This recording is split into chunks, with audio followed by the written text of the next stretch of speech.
তীব্র গরমে বিদ্যুৎ বিপর্যয় এড়াতে নিউ ইয়র্কবাসীকে এসি ৭৮ ডিগ্রিতে চালানোর অনুরোধ জানিয়ে তোপের মুখে পড়েছেন মেয়র জোহরান মামদানি। অনুসন্ধানে দেখা গেছে, খোদ মেয়রের কার্যালয়ে সিটি হলের তাপমাত্রা কনকনে ৫৪ ডিগ্রিতে নামিয়ে রাখা হয়েছিল। মেয়রের এমন দ্বিমুখী নীতি ও ভণ্ডামি নিয়ে এখন চলছে তীব্র রাজনৈতিক সমালোচনা। তীব্র দাবদাহে পড়ছে পুরো নিউ ইয়র্ক সিটি। তাপমাত্রা ছুঁয়েছে ১০০ ডিগ্রির ঘরে। এমন পরিস্থিতিতে বিদ্যুৎ বিপর্যয় এড়াতে নগরবাসীকে এয়ার কন্ডিশনার বা এসি ৭৮ ডিগ্রিতে রাখার পরামর্শ দিয়ে তোপের মুখে পড়েছেন মেয়র জোহরান মামদানি। কারণ নগরবাসীকে ত্যাগের উপদেশ দিলেও মেয়রের নিজের কার্যালয়ে সিটি হলে এসি চলছিল কনকনে ঠান্ডা ৫৪ ডিগ্রি ফারেনহাইটে। মেয়রের এমন দ্বিমুখী নীতি নিয়ে এখন নিউ ইয়র্কের রাজনীতিতে চলছে তীব্র সমালোচনা ও ট্রল।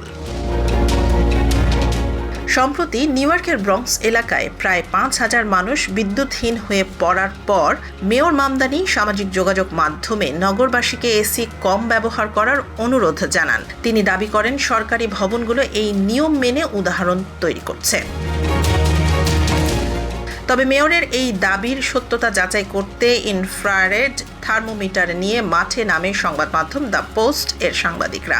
সিটি হলের ২০টি স্থানে পরীক্ষা চালিয়ে দেখা যায়, প্রায় সবখানেই তাপমাত্রা মেয়রের বেঁধে দেয়া ৭৮ ডিগ্রির চেয়ে অনেক কম। দুপুরের পর যেখানে বাইরের তাপমাত্রা ১০০ ডিগ্রি ছুঁয়েছে, সেখানে মেয়রের প্রেস অফিসের রেডিও রুমে তাপমাত্রা রেকর্ড করা হয় সোয়েটার পরার মতো কনকনে ৫৪ ডিগ্রি ফারেনহাইট। এমনকি মেয়রের অফিসের ঠিক বাইরের করিডোরেও তাপমাত্রা ছিল মাত্র ৭৪ ডিগ্রি। এই খবরটি সামনে আসতেই শুরু হয়েছে তুমুল বিতর্ক।